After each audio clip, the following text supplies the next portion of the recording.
Из письма на имя детского омбудсмена Анны Кузнецовой. «Живу в брезентовой лодке с 3 детьми. Хочу вернуться на родину». Пишет бывшая участница арт-группы «Война» Наталья Сокол, она же «Коза». В свое время уехала из России сама, о чем теперь, очевидно, жалеет. Просит эвакуировать ее из Германии. А все потому, что за границей оказалась никому не нужна. Вместе с мужем Олегом Воротниковым. Запрос уже не первый. После того, как одобрительно высказались о присоединении Крыма, в Европе стали изгоями. Жить негде, детей официально не регистрируют. Вся семья занимается то сквоттерством, то вообще, если называть вещи своими именами, бомжуют. А ехали за славой и признанием, ведь называют себя акционистами. Вот, например, рисовали, по-другому не скажешь, срамоту на одном из мостов Санкт-Петербурга, что котируется как хулиганство, но и на Западе с современным искусством не срослось. В итоге тупиковая ситуация. В России заочный арест и розыск, а за рубежом никаких перспектив с детьми на руках. Не позавидуешь. А тут еще и супруг, собственно, Воротников, он же вор, вдруг буквально взял и пропал. Что дальше, узнаем у Анны Редькиной. Анна, добрый вечер. Добрый вечер, Алексей. Ко всему прочему, еще и немецкие службы опеки к детям присматриваются, не правда ли? Да, присматриваются и, вероятно, очень скоро постучат в дверь этой лодки. Обшарпанные стены, обои местами вздулись от сырости. В помещении, освещенном тусклым светом свечей, дети в пуховиках и шапках то ли рисуют, то ли учатся писать. Вот она, зимняя школа в брезентовой лодке. Без электричества, отопления и воды. Европейские нравы таковы, что если ты слаб, тебя будут добивать. Это считается нормальным здесь вставить нож тебе в спину. Живя здесь уже столько лет, наша семья на себе это ощутила в полной мере. Та ситуация, в которой мы очутились здесь, это просто какой-то зверинец, где каждый хочет тебя растерзать. Проблем добавили, как ни странно, свои. Сообщество русских иммигрантов грозится перевести в лодку службу опеки. Повод на словах благочестив. Полевые условия не для детей. Но станет ли им от этого лучше? Ведь в реалиях современной Германии обращение к ювенальной юстиции зачастую означает, что семья больше не будет жить вместе. В Германии по законодательству даже те, которые не получили еще окончательно статус беженца и дела находятся на рассмотрении, они имеют право на жилье, на получение определенного пособия. И даже если им придет отказ, то они имеют право обратиться в суд. Это оплачиваются услуги адвоката и судебные издержки, также из немецкой казны. Поэтому мне немножко странно это все слышать, что ничего не оплачивается, ничего не делается. Возможно, такие заявления не подавались.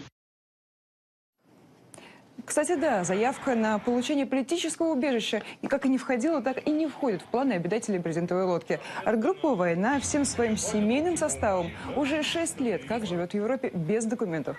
Говорят, опыт показал, быть нелегалом там наименьшее зло. Там что-то интересное, может, В Германию мы приехали, бежав из швейцарского лагеря. Я могу просто говорить о том, что это концлагерь. Это был подземный бункер.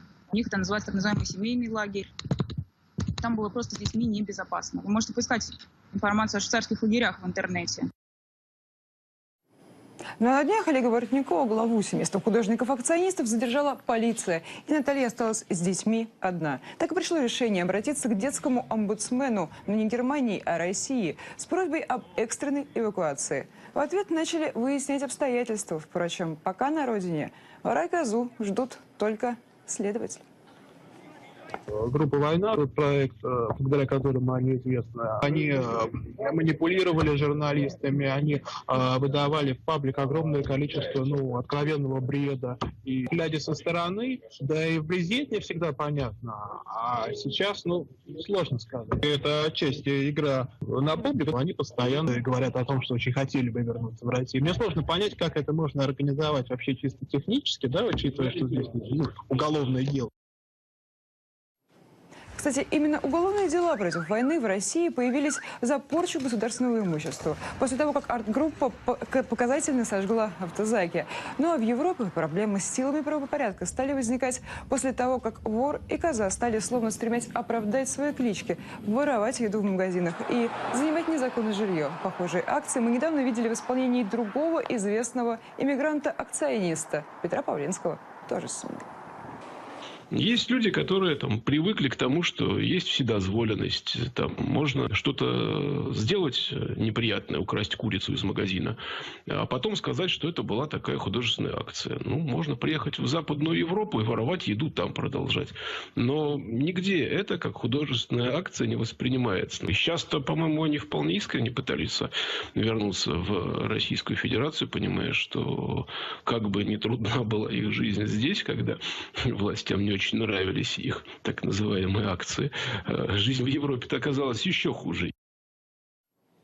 Кстати, по возвращении арт-группа «Война» всем своим составом хотела бы продолжить заниматься искусством. По словам Натальи Сокол, какой будет форма, пока сказать сложно, но содержание точно изменится.